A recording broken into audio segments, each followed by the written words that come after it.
সকালবেলা ঘুম ভাঙতেই দেখলাম বাইরে ঝমঝমিয়ে বৃষ্টি হচ্ছে, আর তার সঙ্গে সঙ্গে আমার ইচ্ছে হচ্ছিল আজকে লাঞ্চে যদি খিচুড়ি হতো। তো সেটা পসিবল ছিল না, ডিউটি যাওয়ার ছিল, আমার রুমমেটেরও ডিউটি ছিল। তো কারোর পক্ষেই পসিবল ছিল না সকালবেলা খিচুড়িটা বানানো। ডিউটি করে এসে সন্ধেবেলাতেই এত খিচুড়ি খাওয়ার ক্রেভিংস আমাদের যে সন্ধেবেলা 5:30 6টার থেকে শুরু করে দিয়েছিলাম প্রিপারেশন। খিচুড়ি আগে বানাইনি এরকম নয়, তবে এইভাবে খিচুড়ি বানাইনি এটা বলতে পারি। আমাদের কাছে না ছিল খিচুড়ি বানানোর মতো সেরম কোনো সবজি, আর না ছিল বড় কন্টেনার। তার জন্য আগের থেকে বেশ কিছুটা মুগ ডাল ও তো সামান্য মসুর ডাল মিশিয়ে ভালো করে ধুয়ে নিয়ে তারপরে প্রেসার কুকারে একটু ভেজে নিয়ে দিয়ে দিয়েছিলাম ধুয়ে রাখা গোবিন্দভোগ চাল আর হাতের কাছে থাকা সবজি। তারপরে দিয়ে দিয়েছিলাম একটা সিটি, পরিমাণ মতো নুন ও হলুদ দিয়ে।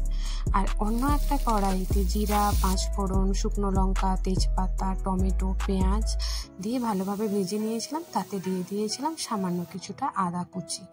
পেঁয়াজ আমি গোবিন্দভোগ চালের খিচুড়িতে কখনো দিয়ে রান্না করিনি, তো আমাদের কাছে সেরকম কোনো মশলা ছিল না, তাই পেঁয়াজ দিয়েছিলাম। আলটিমেট খেতে একদমই খারাপ হয়নি, খুবই ভালো হয়েছিল। তারপরে দিয়ে দিয়েছিলাম যখন মশলাটা কষা হয়ে গেছিলো, তারপরে এতে সেদ্ধ করে রাখা ওই সবজি আর চাল ডাল দিয়ে ভালোভাবে মিশিয়ে নিয়েছিলাম। এতে দিয়ে দিয়েছিলাম বেশ কিছুটা পরিমাণ চিনি আর পরিমাণ মতো নুন। সবশেষে কস্তুরি মেথি ও বেশ অনেকটা পরিমাণে ঘি, কিছুটা পরিমাণ ড্রাই ফ্রুটস দিয়ে নামিয়ে নিয়েছিলাম। খিচুড়ি বানানো হয়ে গেছে। এবারে খিচুড়ির সাথে খাওয়ার জন্য বেগুন ভাজা, ডিম ভাজা আর পাঁপড় ভাজা করে নেব।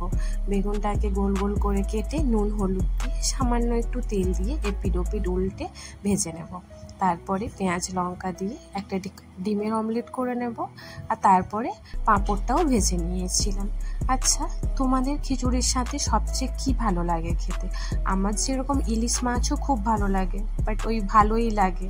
এখন যা দাম মাছের, ওইটা কেনা তো সম্ভব নয়। তো অবশ্যই কমেন্ট করে জানিও যে তোমরা খিচুড়ির সাথে সবচেয়ে কি ভালোবাসো খেতে, আর ভিডিওটা কেমন লাগলো তাও কমেন্ট করো।